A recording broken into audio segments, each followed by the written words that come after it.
Xavier, merci à tout le monde qui a déjà participé. Comme je vous ai dit tout à l'heure, il y a des Bibles disponibles si vous voulez si vous voulez avoir une copie. Sinon, notre passage sera projeté sur l'écran, mais sinon, ça sera sur la page 858. Donc 858 dans ces Bibles disponibles là. Ok. Attention. J'ai une annonce à vous donner très très importante. Notre monde aujourd'hui est rempli d'experts. Heureusement d'ailleurs. Il y a énormément de monde sur la Terre aujourd'hui qui sont des experts. C'est incroyable. Combien de gens savent presque tout. Des avis vraiment vraiment importants. En toute matière, tout sujet imaginable, dans toute catégorie. Heureusement, comme j'ai dit, vous pouvez vite tomber sur quelqu'un qui peut vous aider à régler vos problèmes de finances. J'espère que vous n'en avez pas. Vos problèmes d'amour. J'espère que vous avez peut-être des problèmes d'amour à régler. Vous pouvez trouver quelqu'un qui vous aide avec vos soucis relationnels. Ce qui vous préoccupe au niveau professionnel. Notre monde est rempli d'experts. Je ne sais pas si le pourcentage d'experts dans le monde était toujours si grand et élevé qu'aujourd'hui. J'ai l'impression que c'est pire que jamais, ou mieux que jamais selon votre avis, mais pire que jamais. Et pour moi, la raison est simple. Lorsque vous mettez un caméra devant quelqu'un, il peut diffuser, il devient un professionnel. Puis il va diffuser son expertise au monde. Tout le monde m'écoute. C'est important. Voilà. Pourquoi est-ce que je parle des gens gentils qui auraient un avis ou deux sur des sujets divers et aléatoires? Car on va considérer la notion des avis des gens.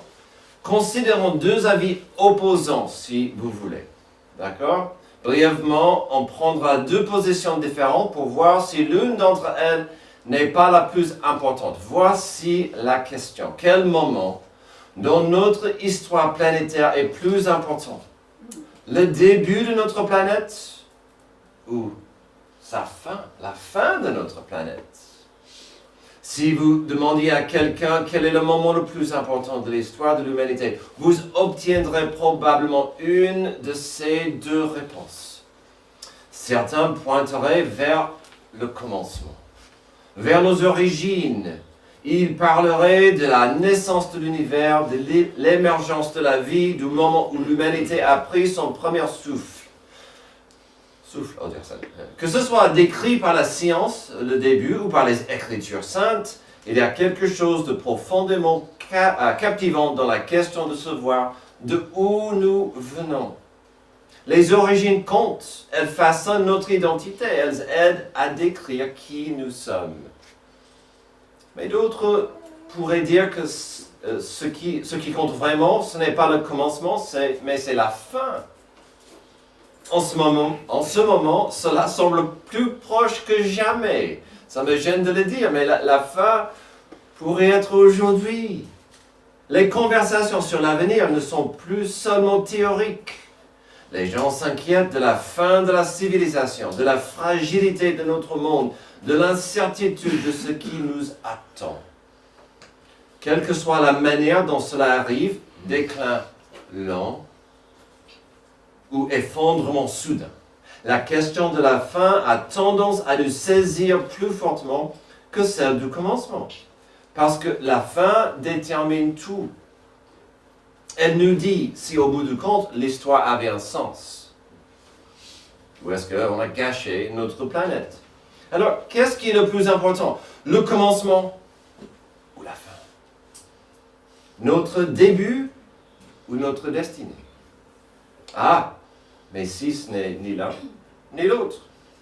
Car la Pâque entre dans cette question et fait quelque chose d'inattendu. Elle nous dit clairement que ni le commencement, ni la fin ne sont pas le moment le plus important de l'histoire. Au contraire, elle nous renvoie à un moment au milieu de l'histoire, un moment qui redéfinit à la fois de où nous venons et où nous allons. La résurrection de Jésus-Christ n'est pas simplement un événement de plus dans la chronologie de l'histoire, même si c'est important. C'est le moment qui donne un sens au début et une espérance à la fin. Aujourd'hui, dans les moments qui suivront, en 2 petits points, dans notre passage, nous allons voir pourquoi la Pâque est le moment clé pour notre existence. D'abord, tout simplement, elle prouve l'amour de Dieu pour nous. Romains 5, 6. En effet, alors que nous étions encore sans force, Christ est mort pour des pécheurs au moment fixé. À peine mourrait-on pour un juste, peut-être accepterait-on de mourir pour quelqu'un de bien. Mais voici comment Dieu prouve son amour envers nous alors que nous étions encore des pécheurs. Christ est mort pour nous. Si vous êtes ici pour la première fois ou vous n'avez pas trop considéré le contenu de ce qu'on appelle la parole de Dieu, permettez-moi de vous dire que grosso modo, les versets 6 et 8 résument le message général de la Bible. Alors, la Bible est un grand livre, elle est énorme. Elle contient 66 livres avec environ 40 auteurs. Chaque livre est une merveille, chaque partie de la Bible est bénéfique et riche, mais de Genèse jusqu'à l'Apocalypse, de la première page jusqu'à la fin, le message tourne autour de ce que nous voyons au verset 6 et 8. La Bible raconte, elle explique. Ce livre enseigne ce que vous comprenez déjà instinctivement dans le cœur, c'est-à-dire le monde va mal. Il est dominé par l'injustice, elle est dominée par la corruption. La corruption morale, certes, mais aussi la corruption de ce monde, de nos corps, de notre existence. On a beaucoup parlé de la mort aujourd'hui. Ça, c'est la corruption totale. Notre existence est maudite par la corruption du mal, du péché, et malheureusement, une réalité triste de cela, c'est qu'on est séparé de Dieu. Voici le message de la Bible, à versets 6 et 8. On est séparé de Dieu, on est maudit, sans trop d'espoir en nous-mêmes. Quand le verset 6 dit que nous étions sans force, nous voyons le résultat ultime de cette séparation. Un peuple faible, mourant et pitoyable, sans la capacité d'améliorer notre sort. Cette malédiction coule dans nos veines, elle nous maudit dès notre naissance et finalement nous passerons le reste de nos vies dans la frustration, incapables de réaliser le but de notre existence. Notre raison d'être. Notre raison d'être est assez simple à comprendre. C'est d'être dans une relation de paix et d'amitié avec Dieu. Mais notre raison d'être va nous frustrer si on ne peut pas saisir et comprendre cet amour que Dieu nous a envoyé. La question s'impose, c'était quoi? Alors si le début de notre existence est un peu morbide, puisqu'on est tombé dans le péché assez vite, et ce péché nous a maudit dès le début, si notre avenir semble déprimant, puis entre-temps on se trouve sans force, comme dit notre verset, incapable de sortir de cette situation désastreuse, les versets 6 et 8 sont remplis d'espoir. Malgré notre situation, en dépit de nos péchés, nos fautes, Dieu a dit, puisqu'ils sont impuissants, puisqu'ils sont incapables, sachant qu'ils sont maudits par le péché, je veux agir. Je vais agir. La question s'impose, c'était quoi alors l'action de Dieu? Il devait agir. C'était quoi la solution? De dire des mots magiques, abracadabra, la planète est sauvée. De passer une baguette mystérieuse sur le problème? Non. Selon les 2 versets, le 6 et 8, il s'agit de la mort de Jésus-Christ à la croix. Pour nous, à notre place. La justice de Dieu exigeait un sacrifice, un paiement, et Jésus a accepté de prendre notre place, de prendre notre punition sur lui. Ça, c'est l'amour. Tout cela est clair dans nos versets, ce que Dieu exigeait et ce que Jésus a fait pour nous. Ce que nous n'avons pas trop visité ou vu, c'est pourquoi. Pourquoi Jésus ferait une telle chose? Pourquoi Jésus subirait notre punition sur lui quand il est innocent, pur et parfait? Le verset 7 nous titille ici. À peine mourrait-on pour un juste, peut-être accepterait-on de mourir pour quelqu'un de bien. Mais notre passage ne parle... À peine mourrait-on pour un juste, peut-être accepterait-on de mourir pour quelqu'un de bien. De environ 6 km d'ici. Alors, 6 km, 6 petits kilomètres, se trouve le centre pénitentiaire de Réau. Si j'avais le choix, si quelqu'un me demandait de prendre la place d'un prisonnier, j'espère que madame dirait non. D'endosser sa peine et de prendre sa place en prison. Mes amis, devinez combien de ces prisonniers je serais prêt à remplacer. J'ai entendu 0, c'est la bonne somme. C'est le chiffre correct. Je suis prêt à remplacer 0 prisonniers au centre pénitentiaire de Réau. Et donc... Mais notre passage ne parle même pas de prison. Ça parle du sacrifice, de la mort.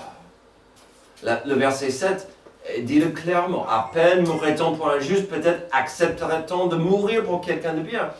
Et donc on revient à ce qu'on mérite.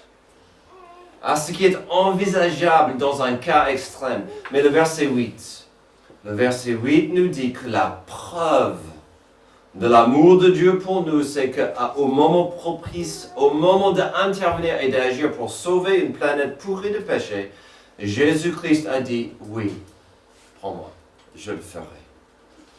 Par amour. C'est la seule réponse possible. Et c'est la preuve que Dieu nous aime profondément. Jésus a dit, oui, j'y vais. Mais voici comment Dieu prouve son amour envers nous, alors que nous étions encore des pécheurs. Christ est mort pour nous. La seule réponse logique, finalement, c'est l'amour. Et ce n'est pas très logique. C'est illogique ce que Jésus a fait. Parce que c'est de l'amour. Pourquoi la Pâque est le moment clé pour notre existence? Elle prouve l'amour de Dieu pour nous.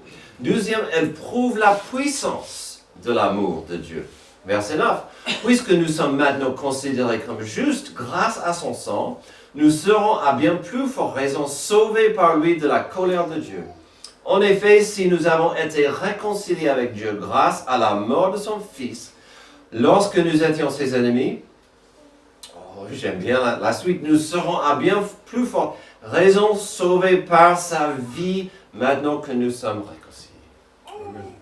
Si au verset 6 à 8, nous avons vu la preuve de l'amour de Dieu pour nous les pécheurs. Ici, on voit la suite. L'étape suivante est nécessaire, car à quoi sert un amour sacrificiel qui paie le prix de la justice, si cet amour ne nous aide pas à avancer et à vivre dans la victoire? La Pâque, où on voit que la mort et la résurrection de Jésus-Christ ouvrent la porte à cet amour puissant de Dieu. Le verset 9 explique d'abord que cet amour nous sauve. On est considéré juste grâce à son sang qui a coulé. On est sauvé si on accepte ce que Jésus a fait à la croix. Si par la foi, quelqu'un reconnaît son besoin de Jésus-Christ comme sauveur, si cette personne se repentit et réclame Jésus comme sauveur et Seigneur, le verset 9 explique qu'on devient justifié. Dieu vous voit justifié, purifié. Le sang de Jésus-Christ nous purifie. En plus de la justification, on est sauvé de la colère, la justice de Dieu selon ce passage. En plus, selon le verset 10, on reçoit une belle réconciliation avec Dieu grâce au prix payé par Jésus à la croix. Oh, que c'est beau la réconciliation. La séparation était horrible. On était séparés de Dieu et Dieu a dit, je veux cette réconciliation. Ça veut dire que cette personne aura la paix avec Dieu. Enfin la paix. Voici le début de notre raison d'être. J'ai dit, notre raison d'être, c'est d'avoir une relation de paix et d'amitié avec Dieu. Maintenant, la paix est disponible. Alors, comment tout ça est possible? Où est le piège? C'est trop beau pour être vrai. Si ce n'était pas pour l'amour de Dieu qui a pourvu le sacrifice, oui, il serait trop beau. Mais la mort de Jésus n'est que le début, car l'amour de Dieu pour nous est puissant. Sa puissance nous rend la vie. Et cette puissance est vivante. Cette puissance vivante nous sauve par sa vie. Le mot sauve ici implique un processus, quelque chose en cours. J'espère que vous le voyez. Oui, vous avez le salut, mais vous êtes en train de vivre votre salut pour le reste de la vie. Oh, que le verset 10 est profond et merveilleux. La mort de Jésus-Christ nous rend possible la réconciliation avec Dieu. Sa mort satisfait la justice de Dieu. Le prix est considéré payé. La paix est acquise. Mais le verset continue. Pour le reste de notre vie, ça dit que la vie de Jésus nous enveloppe dans une atmosphère de réconciliation et de salut. Sa vie. Jésus est vivant, il est victorieux, il est Seigneur. Et donc, comme on a entendu tout à l'heure, on n'est pas en train d'adorer quelqu'un qui n'est plus là, qui est dans le tombeau. Jésus est vivant et c'est cette puissance qui nous sauve et change. Notre passage du jour nous invite de penser à plusieurs choses. Mais entre la totalité de ce que nous avons vu et considéré, il n'y a pas une vérité plus forte ou importante que la fin du verset 10. Qu'après sa mort, sa vie nous sauve, sa vie nous donne la paix avec Dieu. En effet, si nous avons été réconciliés avec Dieu grâce à la mort de son Fils, lorsque nous étions ses ennemis, nous serons à bien plus forte raison sauvés par sa vie maintenant que nous sommes réconciliés. C'est un appel à la vie, c'est un appel à la paix.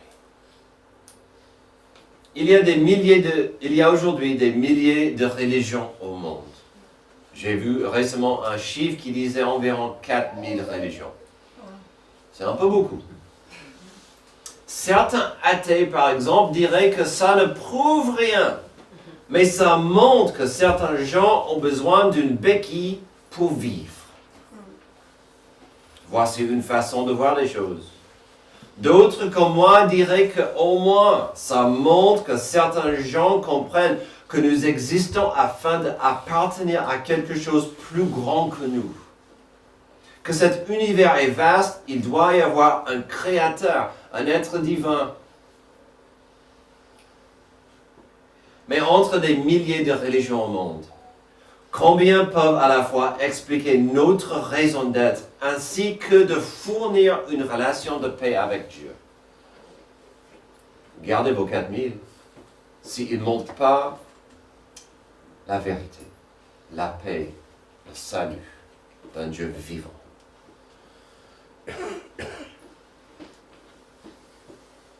Aujourd'hui, le jour de Pâques, et tout ce qu'elle représente. Combien de religions montrent clairement que le Sauveur du monde est vivant, victorieux et puissant.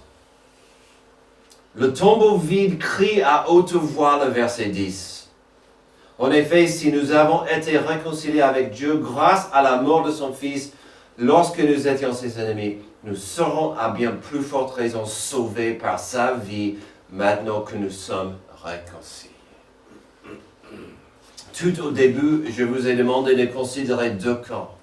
L'équipe A qui trouve que nos origines sont plus importantes que d'autres choses. L'équipe B qui va défendre l'argument de se positionner et de penser et de parler de la fin du monde. Tandis qu'il y a une troisième possibilité. De vérifier avec tout votre cœur la vérité suivante. Jésus-Christ est mort à ma place. Puis il est sorti du tombeau victorieux pour ma place. Et ça change tout. Jésus-Christ est mort à votre place. Il est sorti du tombeau victorieux pour votre place. Est-ce que vous avez votre place? Prions. Merci Dieu pour la joie et la victoire de la Pâque. Le tombeau vide crie qu'il y a une victoire. Il y a une vie. La paix est possible. Nous ne sommes plus enchaînés dans le péché. Aide-nous à courir vers la croix, vers le tombeau vide et dire, me voici, je crois, j'y crois. Je veux vivre cette vie de paix avec Dieu. C'est dans le nom merveilleux de Jésus notre Sauveur que je prie. Amen. Amen.